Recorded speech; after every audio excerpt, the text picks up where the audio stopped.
settlements, almost 100% of those who delved 100 meters into our territories were destroyed.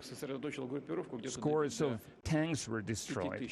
And near the state, not at the state border itself, but near the state border, in the rear, they have some 5,000 troops, but the losses are some 40%, and 35% out of those are irreparable.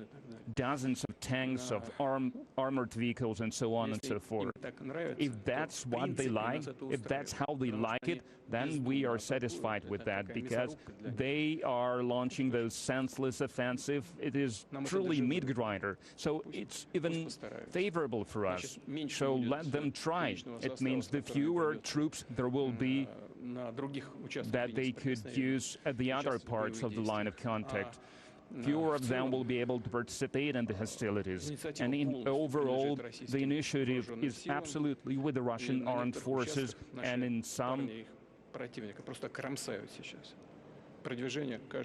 parts of the front line, our lads are riding them over. They are moving forward every day. So this is more than just an active defense. And these people that you've mentioned, they will not be forgotten about. I can guarantee you this. We can guarantee them this. And the final question, Mr. President, at these elections, some representatives of the opposition, particularly from abroad, they were calling upon their followers today at the midday to vote against you. And at the polling stations, there were attempts to set a fire or to ruin the ballots with some dyes. What do you think about that? Well, from what I heard, from what was reported to me, the calls were to come to vote at noon, so it was supposed to be a manifestation of their opposition sentiments. Well, if the call was to come to vote, you know, I can only praise them for this, because when I was speaking and when I was calling to come to the polling station, I was not campaigning for myself. I was speaking as incumbent head of state. So this is my duty to ask people to go to the polling stations to vote. If that's what their position, to come to vote at the polling stations, no matter who you vote for, then that was a good thing.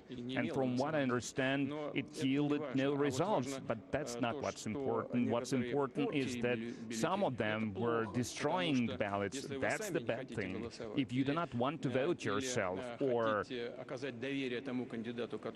you want to show trust to some other candidate, or if you do not want to vote, if you do not like anyone, that's one thing. But if you want to ruin other people's attempts to vote, who decided it was important to fulfill their civilian duty, and you neglected, denied them of this chance, then that's a bad thing. That's not democratic. What kind of democracy can we speak about here? People came, expressed their will, and then someone else comes and ruins their ballots. Is this a manifestation of democracy? These are the people we have to deal with. This liable criminal act, and